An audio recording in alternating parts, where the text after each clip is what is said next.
Olá, seja bem-vindo ao nosso 12º capítulo do Grande Conflito.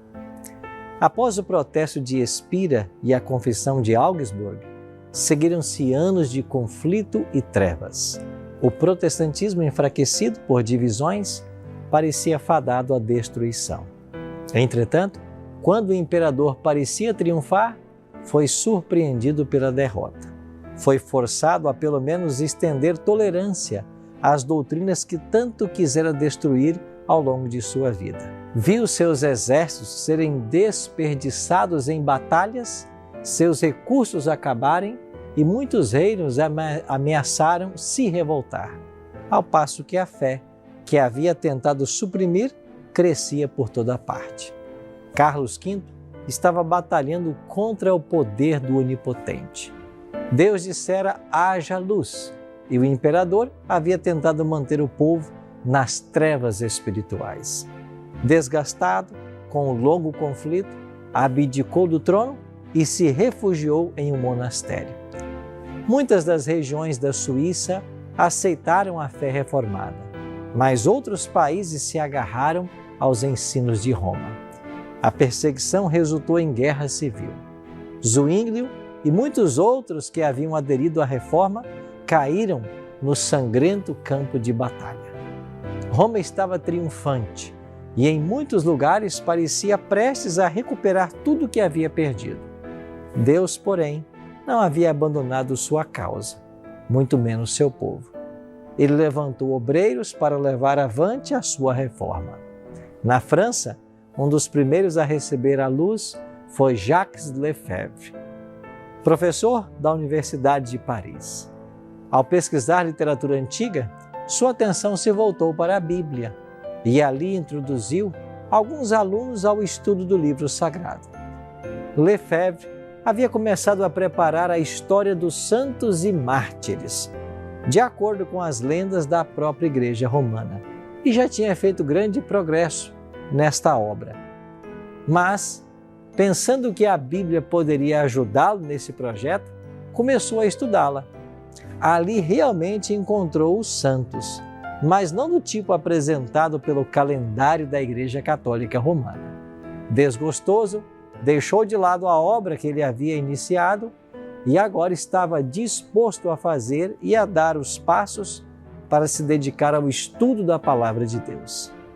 Em 1512, antes que Lutero ou Zuínglio haverem começado a obra da reforma, Lefebvre escreveu: é Deus quem dá, pela fé, a justiça que somente pela graça nos justifica para a vida eterna. E ao passo que ensinava que a glória da salvação pertence somente a Deus, também afirmava que o dever da obediência pertence ao ser humano.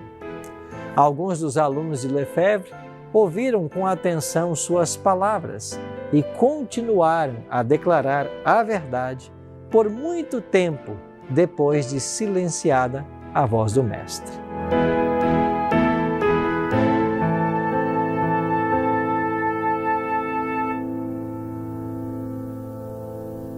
Outro nome importante na história da reforma na França foi Luís de Berquim.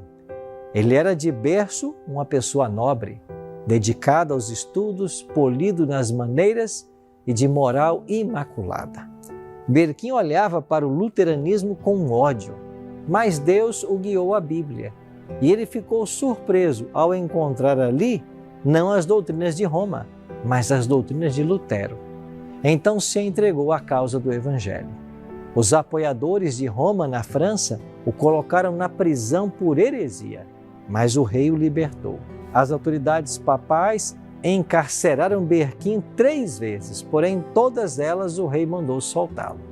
Berquim recebeu repetidas advertências quanto ao perigo que o ameaçava na França e apelaram que ele seguisse os passos daqueles que haviam encontrado refúgio em outras terras, em outros exílios. Contudo, o zelo de Berquim só se fortaleceu diante dessas circunstâncias. Ele decidiu então partir para medidas mais ousadas. Além de se posicionar em defesa da verdade, ele começou também a atacar os erros. Seus adversários mais ativos eram os monges cultos do Departamento de Teologia da Universidade de Paris, uma das mais elevadas autoridades eclesiásticas da nação. Com base nos escritos desses doutores, Berquim extraiu 12 proposições e declarou publicamente que eram contrárias à Bíblia, apelando ao rei que agisse como juiz da controvérsia. O rei da França ficou feliz por ter a oportunidade de humilhar o orgulho daqueles monges arrogantes. Então ele ordenou que os religiosos católicos defendessem sua causa usando apenas a Bíblia. Pouco auxílio encontraram nessa arma. Tortura, fogueira eram as melhores armas que eles sabiam usar. Eles se viram prestes a cair no abismo para o qual tinham a esperança de empurrar Berquim. Então começaram a olhar em volta, em busca de um meio de escape dessa situação. Na mesma época, uma imagem da Virgem Maria, que ficava na esquina de uma das ruas, foi mutilada. Multidões se aglomeravam no local, lamentando com ira o que havia acontecido. O rei também ficou profundamente chateado. Isso é fruto das doutrinas de Berquim, começaram a pregar os monges.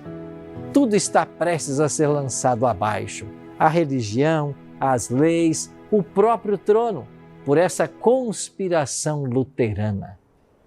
Foi esse o meio que eles encontraram para vencer Berquim. O rei se retirou de Paris, deixando os monges livres para fazer então o que quisessem. Berquim foi julgado e condenado à morte.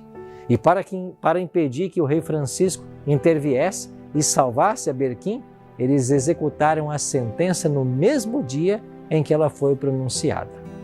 Ao meio-dia, uma grande multidão se reuniu para testemunhar o acontecimento. E muitos ficaram pasmos ao ver que a vítima escolhida vinha de uma das melhores e mais corajosas famílias de nobres da França. Perplexidade, indignação, escárnio, ódio era visto na face da multidão que se aglomerava. Entretanto, o mártir só tinha consciência da presença do Senhor. O rosto de Berquim brilhava como a luz do céu. Ele vestia uma capa de veludo e uma jaqueta de cetim e calças douradas. Estava prestes a testemunhar de sua fé na presença do Rei dos Reis, e nenhum sinal de lamento seria visto em sua face. À medida que a procissão se movia vagarosamente pelas ruas lotadas, o povo observava com espanto o olhar de triunfo de Berquim. Eles diziam: ele parece alguém sentado em um templo, meditando somente em coisas santas. Amarrado à estaca, Berquim tentou proferir algumas palavras ao povo, mas os monges começaram a gritar, os soldados a baterem suas armas. Assim o barulho sufocou a voz do mártir. Berquim foi estrangulado e o seu corpo consumido nas chamas. Assim como nos dias dos apóstolos, a perseguição tinha servido para o progresso do Evangelho. Afastados de Paris, os que haviam sido dispersos nessas perseguições pregavam a palavra de Deus por onde quer que fossem. Dessa maneira, a luz encontrou caminho em muitas províncias remotas da França.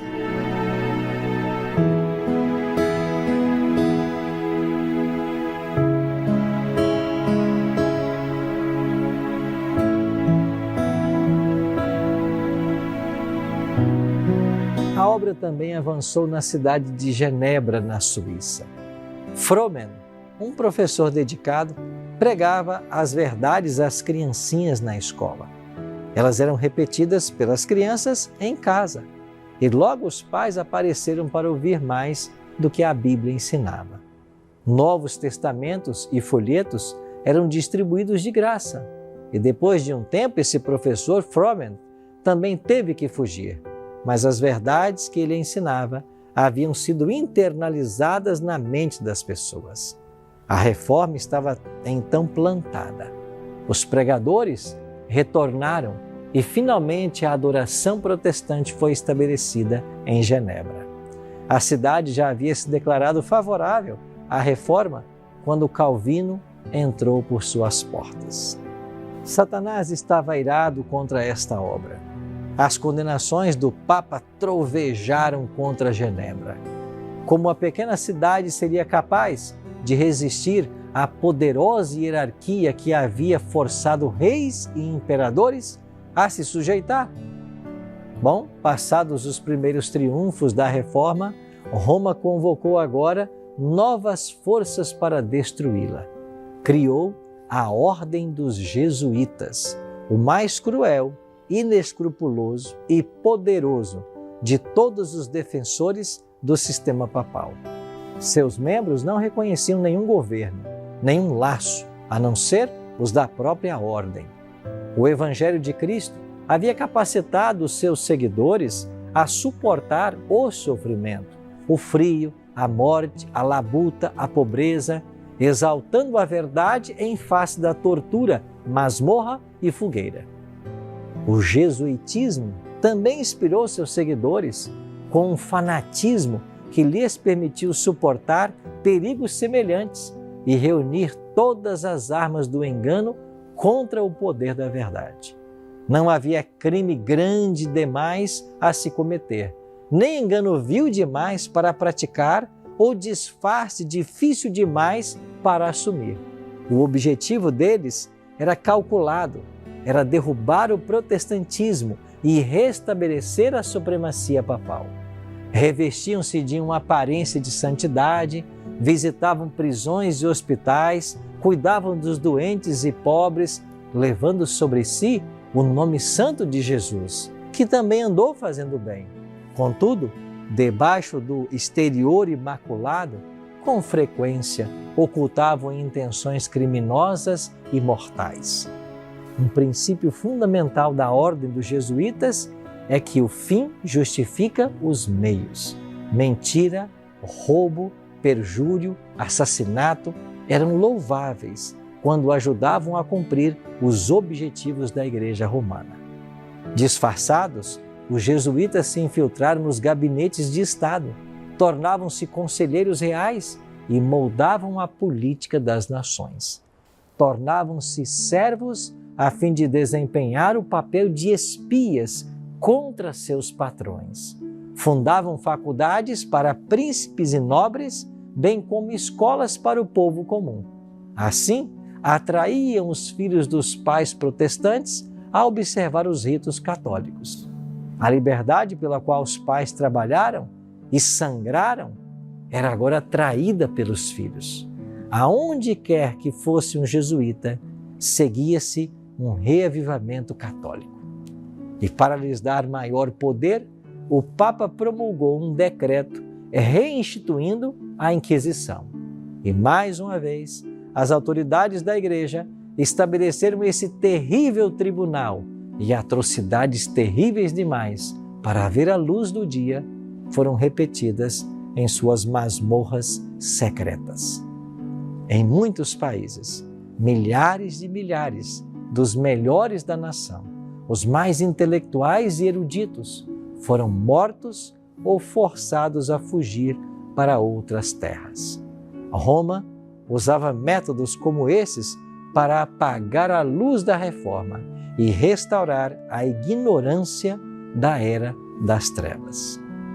No entanto, pelas bênçãos de Deus e os esforços desses homens nobres que ele levantou para seguirem Lutero, o protestantismo não foi derrubado.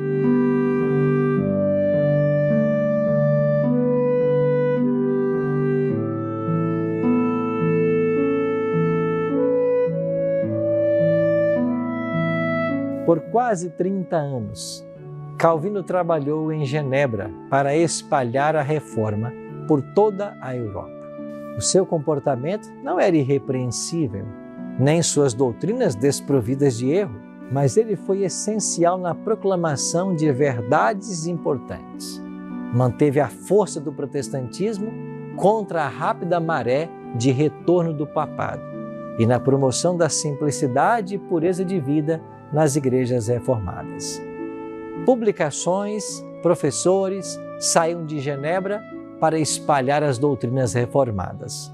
Os perseguidos de todas as terras buscavam em Genebra instrução e anonimato. A cidade de Calvino se tornou um refúgio para os reformadores caçados de toda a Europa Ocidental. Genebra os recebia de braços abertos e, quando encontravam um lar ali, abençoavam a cidade, adotada com suas habilidades, sua erudição e sua fé profunda.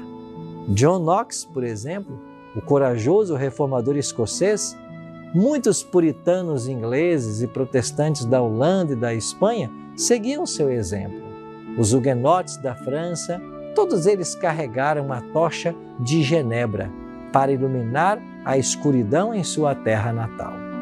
Foi assim que o puro Evangelho de Cristo avançou por toda a Europa.